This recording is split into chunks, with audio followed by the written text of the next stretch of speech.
वाली बात है कि जब सबसे बड़े भक्त शिवजी हैं, क्या शिवजी को भगवान की बात का विश्वास नहीं है? जब भगवान ने कह दिया कि पार्वती जी बहुत अच्छी हैं, तुम पार्वती से विवाह कर लो, तो शिवजी फिर भी सप्तऋषियों को परीक्षा लेने के लिए क्यों भेजते? भाई जब भगवान ने कह दिया तो जो कह दिया सो कह दिया। क्या शिवजी को भगवान पर विश्वास नहीं है? किसी ने कहा हे शिवजी, जब आप भगवान ने कह दिया था तो विवाह क्यों नहीं किया? शिवजी ने हंसते हुए कहा भगवान का यही तो दोष है। क्या? बोले वो किसी के दोष नहीं देखते, सबके गुण ही गुण देखते, किसी की बुराई पर उनका ध्यान नहीं जाता, अच्छाई। इसलिए हम परीक्षा लेने के लिए भेज रहे हैं। और परीक्षा तो तभी होती है भाई, किसी व्यक्ति के बारे में संपूर्ण जानकारी तो तब होगी जब उसकी अच्छाई बुराई दोनों पता चले। अब भगवान बुराई तो बताते नहीं, वो अच्छाई बताते हैं, इसलिए भेजा है।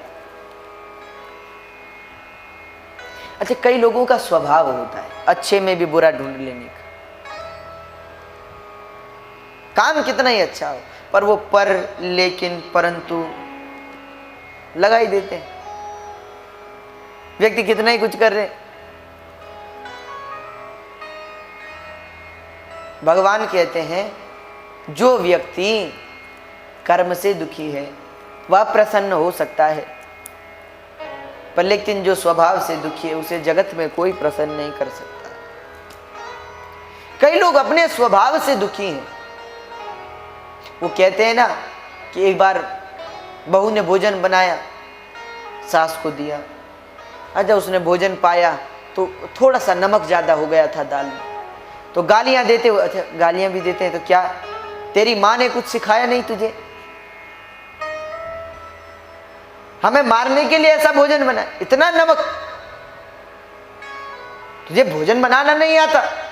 खूब फटकार लगाई। बहू ने कहा चलो कोई बात नहीं, गलती है।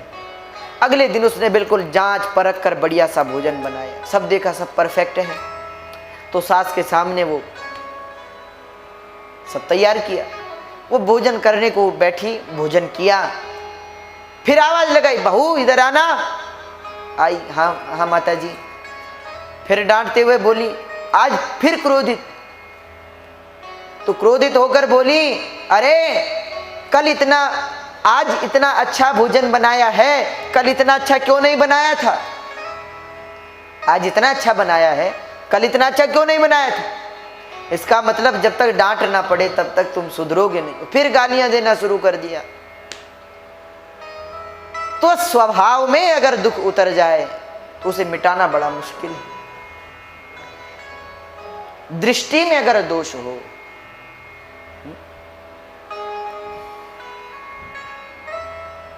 तो उसे कैसे मिटाए? पर भगवान की दृष्टि अवगुणों में भी गुणों को छानते हैं भगवान।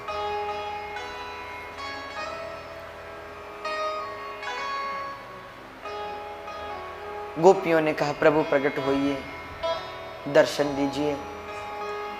रोने लगी गोपियां। जब सुखदेव जी कहते हैं इति गोप्यः प्रगायन्त्यः प्रलपयन्त्यश्च चित्रधा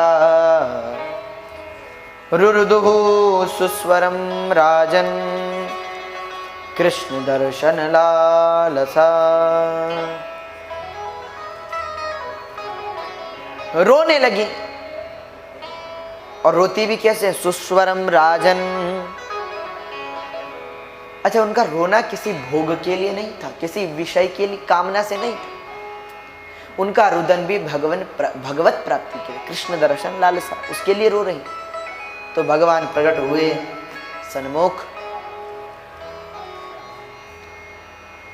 तासामाभिर्भुच्छौरी स्मयमान मुखाम्बुजः पीताम्बरधरस्त्रगवी साक्षान् मन्मथ मन्मथ। भगवान तत्क्षण सन्मुख प्रकट हो गए। गोपियों ने हृदय से लगा लिया भगवान को, आप कहाँ गए थे? भगवान ने कहा मैं तो तुम्हारे प्रेम की परीक्षा ले रहा था, आओ महाराज को प्रवेश करें। तो महाराज आरंभ हुआ, तो आइए हम सब लोग भी महाराज में प्रवेश करें। बड़ा आनंद के साथ महाराज हो रहा है, चारों ओर जय जयकार होता है। गोपियां नाच रही हैं, कृष्ण नाच रहे हैं। देव ही नहीं देवादिदेव महादेव भी वहाँ पधारे महारास में। बड़ा अद्भुत नृत्य भगवान करते हैं भगवान कृष्ण की वेणु पर। तो आइए हम सब लोग महारास में प्रवेश करें। जो जहाँ है वहीं पर नृत्य करेंगे, वहीं से महारास में सम्मिलित होंगे और वहाँ से सम्मिलित होते हुए आइए महारास में प्रवेश करें।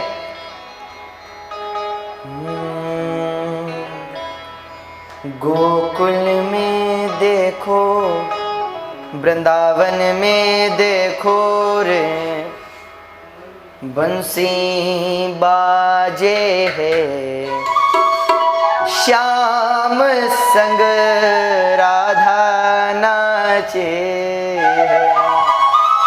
जो जहाँ पर है वहीं से तालियों की सेवा करेंगे और दोनों हाथ उठाकर ऊपर, और फिर भगवान की तालियों से सेवा करते हुए कहेंगे, गोकुल में देखो, वृंदावन में देखो रे, बंसी बाजे है, श्याम संग राधा